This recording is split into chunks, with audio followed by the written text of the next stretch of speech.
Hello VC, Plastic Eric here, Plastic Sound Wave Cole, here for another incredibly cold collection connection. The game is just an excuse to talk about music. It's a game that I play with my brother Bryce. Today I'm going to be talking about a record in my collection.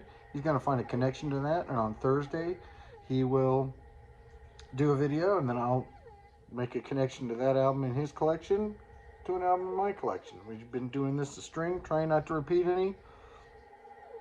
And you guys get to guess what the connection is. And so the last person to guess the correct connection was Murdoch over at Murdoch's Music Minute. Thanks for getting that one right again. Go over and check his channel. That's pretty much what you get on this show, is a shout out.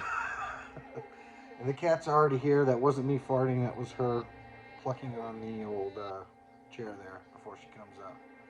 So, the last album that my brother showed was Soul Cages, and that was an interesting album. I can't remember the name of it, but I remember the hit that came off of it, or at least the single. I don't know if it was a hit or not. Interesting album. A lot of things that are interesting about that album. Bryce talked about the Q sound, which that was the answer. This was a new kind of stereo, and the Moody Blues that I had done the week before was specifically made to be played in stereo. And so now that we're at Soul Cages, it's definitely interesting to me that his most popular stuff when he was with the Police, and I've heard people say they thought Sting was better after the Police, and I kind of disagree. I think there's a lot to be said about collaboration, and I think that's why I waned off of Sting. He was like the second concert I ever went to, actually probably the third as well, because I saw both legs of his Nothing Like the Sun tour.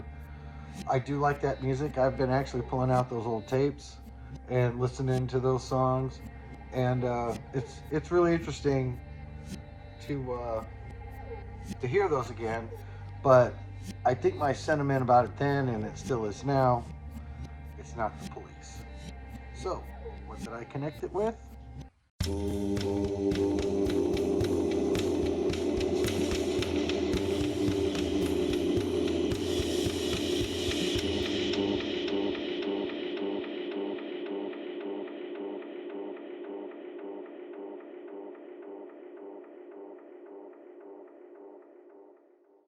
So I don't know if this will be a tougher connection or not, but the album I connected to was The Raconteurs, Helpless Stranger.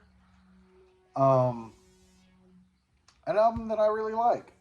Out of the three that they've made, and I've got Consolers of the Lonely on CD, and it was another connection I had made before. This is my favorite album probably out of the three that they have put out so far. And don't get me wrong, I like those other two albums a lot, but this one stands out just a little bit ahead of that one. I really do enjoy this one. The songs on here, Bored and Raised, Help Me Stranger, which is a little bit different than the title of the album, Only Child, Don't Bother Me, Shine the Light, Some Days, that's a really good song. Sunday Driver, Now That You're Gone. I mean, all of these songs are this is their most solid album out of all of them, I feel. I really like all the songs on here. And they're, again, I like Jack White stuff, but I think the Raconteurs are a little bit better, again, because of collaboration. And the other band members bring a little bit something different to the table.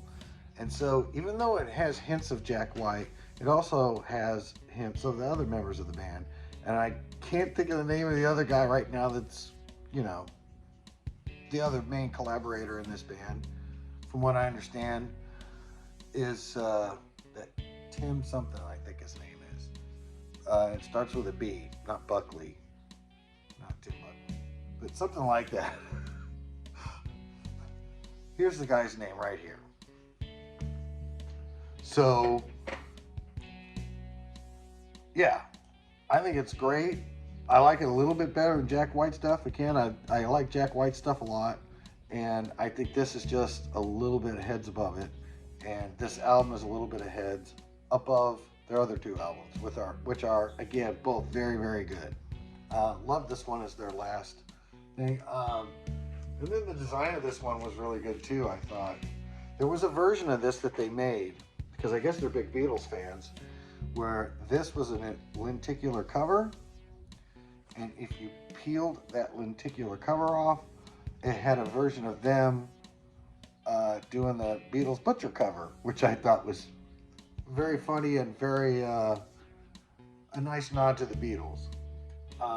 The thing I like about how they do on this album is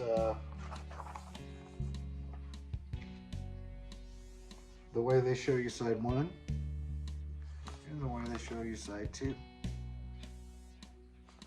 I believe this is just black that I got on. Yeah. But it did come with a nice drawing.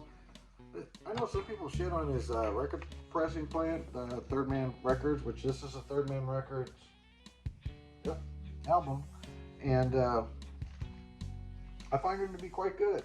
And the packaging on this is pretty cool. Even on the inside of the cover, there's something in here. Like you can rip this whole thing apart and there'll be a picture inside. But yeah. Rock on Tours. If you get a chance, check them out. I don't know what connection Bryce is going to make to this one. We might have to work on one that might be a little bit harder than this one. I don't know if this one's too tough. You might have to do a little research. You know, look for the thing at the end of the video. I don't know if anybody does that, but I've been putting those in there. So yeah, hopefully that will help you out and figure out